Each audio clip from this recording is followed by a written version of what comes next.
does not feel like January. No lie.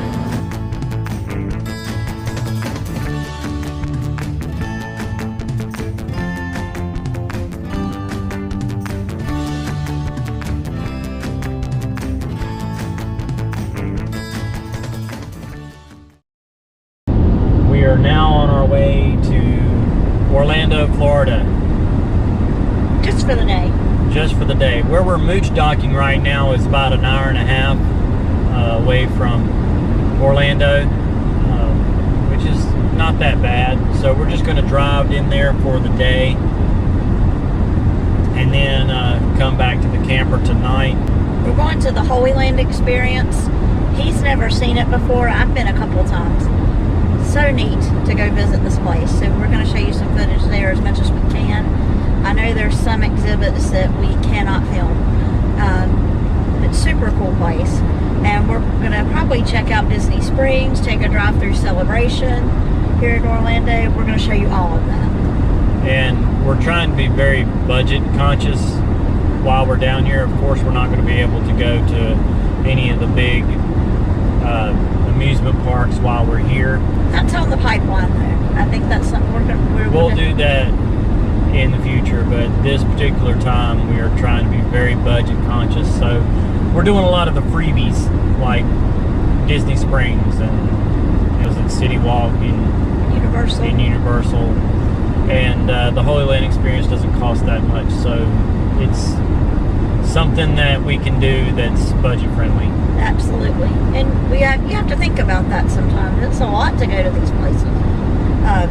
But I would say we'll probably be back down here probably in a year or so just to do the full theme park experience. My family never goes a real long time without making it down here. And having the connection of his sister being so close, it's pretty darn cool. Yeah, and her niece lives down here too. Yeah, she lives in Jacksonville, so it's been a lot of fun to connect with family as well.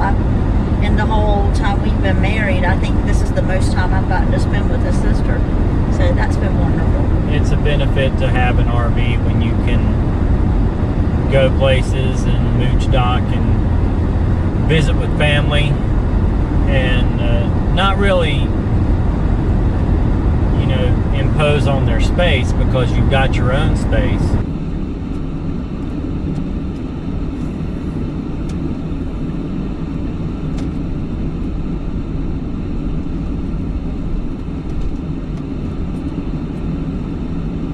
So I'm excited to share it with him. You go into it thinking this could potentially be super cheesy, but it's not. It's a lot of fun, and there's some great exhibits in here that I cannot wait for him to see. And we're going to share as much as we can with you guys. There are some things, like we said before, that you cannot take a camera in, so we're going to show you as much as possible. We're trying to be a little bit budget conscious and meet some financial goals, but we also wanted to go out and have a good time too, and this is something that's pretty nice. So we're going to take you around the Holy Land experience today.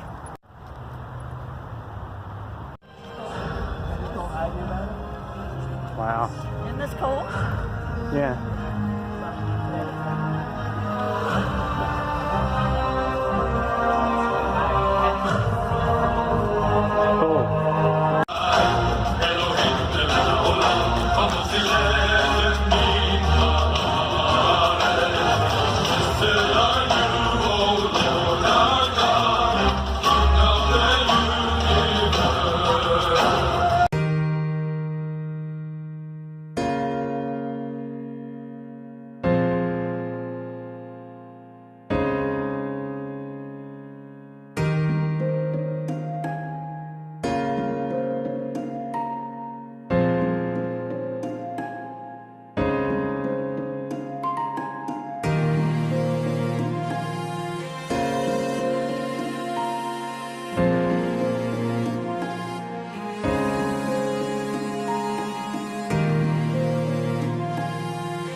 Esther's. Yep.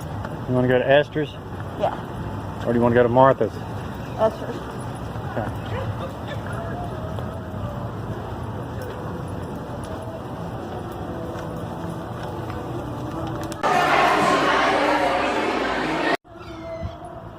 Just 70. That was hard. Look, there's Jonah's belly of the whale. Belly of the whale.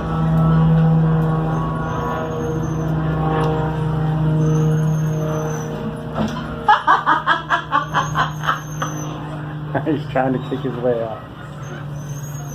You know what our kids will be doing.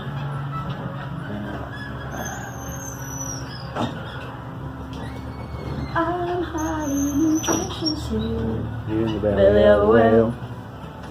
Well, we just got through the scriptorium here at the Holy Land Experience. Very nice walk through history. They've got artifacts in there from as far back as, what was it, 600 BC? Something like that. It's very, very cool and touching to go back and see the sacrifices that were made to get our current Bible. The section that probably got to me the most was when it talked about Tyndale. One of the Bibles that are on display in there actually is stained with the blood of a martyr that gave his life to translate the Bible into the common man language. And Tyndale himself was burned at the stake for translating the Bible into the language of common man. So this is so worth the time. I knew he would be into this just because he likes the museum-y type things. Major history buff. I love history. But it's so worth it, the time to go and learn. So we really enjoyed our walk through this place today. Does that give us a level? Do we want to get a Disney sticker? Sort of, kind of. I don't know. We really haven't officially done that yet. You know, we couldn't be this close and not have a little bit of Disney going on. No, I'm a Disney freak. Yeah, that's why we had to go to Disney Springs. Have to do something. It's free, so we got. Maybe we could tour timeshare, say no, and get some tickets. Maybe. That's one way of doing it.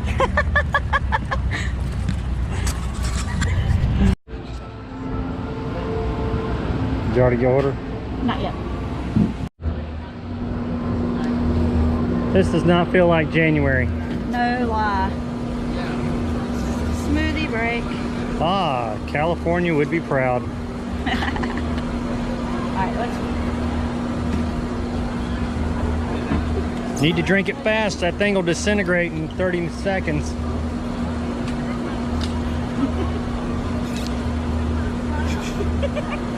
I'm gonna give myself an aneurysm getting this thing up the straw.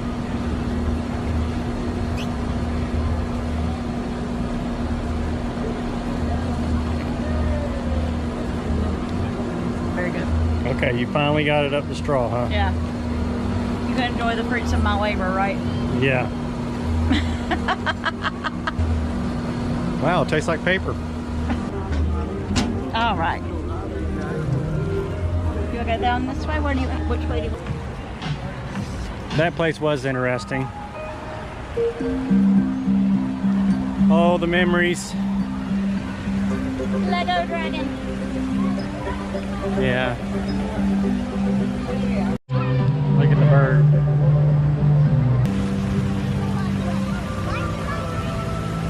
That is pretty awesome. Oh, I forgot. What? Rainforest Cafe, yeah. I love Rainforest Cafe. This here kind of makes me a little bit sad. This is the first time I've been here without the kids. It just does not feel the same. We miss them. But this is awesome.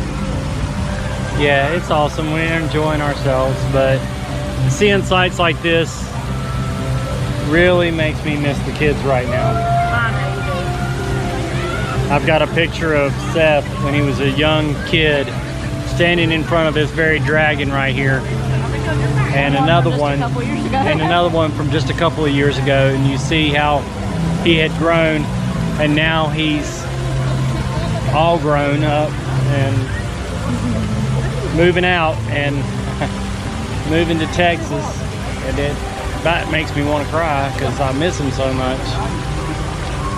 But we're gonna try and enjoy ourselves as empty nesters. And we will.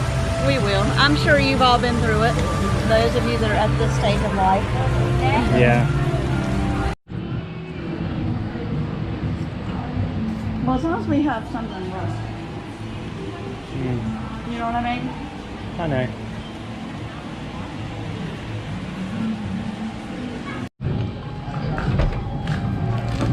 Nice little bit of smoothie. With our jacked up straw. Yeah. I do not like the paper straws. Yeah, Seth ran through that. Yeah, the straw is already disintegrating. That has other memories at Epcot for mine. This place is pretty cool. I mean, it's got a lot of nice shops and everything, but everything's so expensive. It is. It's pricey, but that's just any vacation destination. That's what you're going to run into. Yeah. Ah, the balloon's coming back down.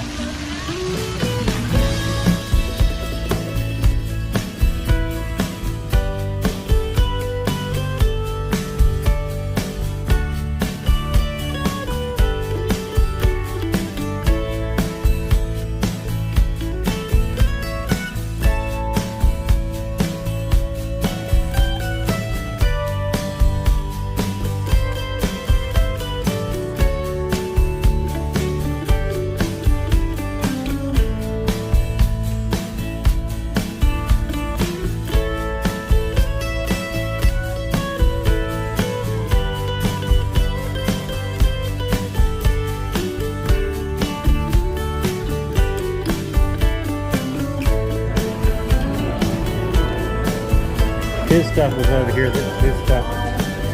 This is his stuff. David Doss. Yeah, I think if I was going to buy one, that would be the one I would want. Yeah? Yeah, I like that. Super neat.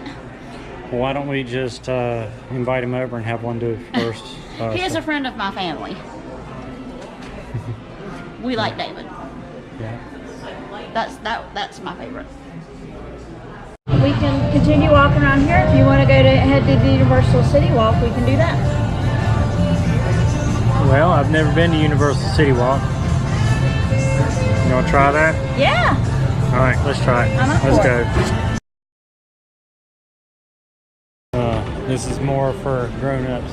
Yeah, this is older kids and adults. Universal City Walk. Yeah. Another thing that's free. Yeah. Fun way to end our evening. We're going to go find something to eat.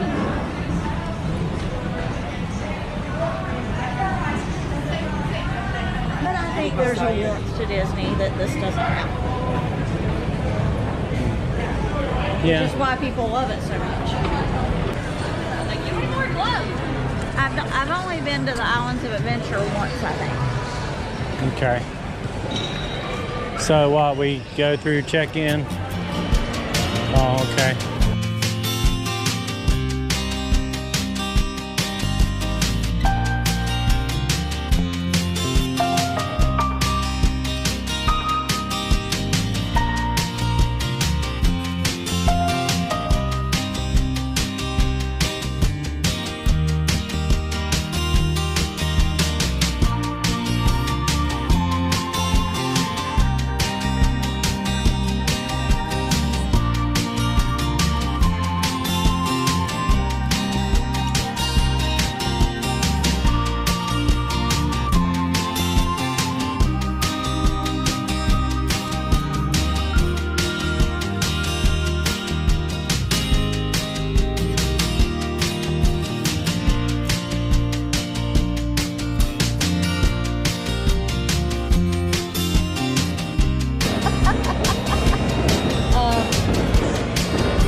man, that was one big hot dog, wasn't it? I would say that the two biggest expenses that you have when you're RVing is fuel, mainly, and food. It's very tempting to eat out as much as you want to, because you want to experience the flavor of the area, something like that. So eating out is a major temptation a lot of times, and that can get very expensive. So we've made a deal with ourselves that if we are going to eat out, we also need to eat in as much as we can. So if we're going to be out in the morning time, we are going to try and have dinner in the camper. If we are going to be out that night, we'll try at least have breakfast in the camper. And so we try to do it that way so that we will keep our expenses down and be able to explore more. This morning we had breakfast here in the camper. And this morning we ended up with a little bit of a surprise, because I opened up the cabinet and... Right there beside the cereals. Yeah, well, the cereal is going to have to probably be thrown out now. Why? We've got ants. Should be. You're kidding. Check it and make sure. I don't know if they got into it or not, but there they are. They didn't get out on the countertop. Nah. So they probably aren't in the box. Well, check and make sure. That's why you use canisters. So ants had gotten into the cereal, and we usually keep everything sealed up in canisters to avoid that problem. But we hadn't gotten any yet on this particular trip. We were going to go by Walmart and put the cereal in the canisters actually later on that day, but the ants found them first, so we had to throw away the cereal. But one of the things we found out is that there's this homemade spray that you can make. I think you make it with dishwasher or dishwashing detergent, water, and salt or something like that, and you spray it right in the area. It kills the ants instantly. So we have a bottle, a homemade bottle full of the stuff, so we're ready when the ants came. Spray it right wherever the ants are coming in, and we haven't seen any ants since. So I mean, it's good to have that on hand. We just put it in a regular spray bottle and keep it handy. Orlando was a lot of fun. We only spent $150 probably for the entire day there. That's including any parking that we did, any the Holy Land experience, and all of our food expenses and gas, being that it was an hour and a half away. So that's not too bad. To have a full fun day in Orlando for just $150, that's a pretty good deal, I think. So we're going to be heading back down to Tampa after tomorrow, and that's when we're going to be going to the RV show. So stay tuned. We've got a lot more in store for you, and happy camping.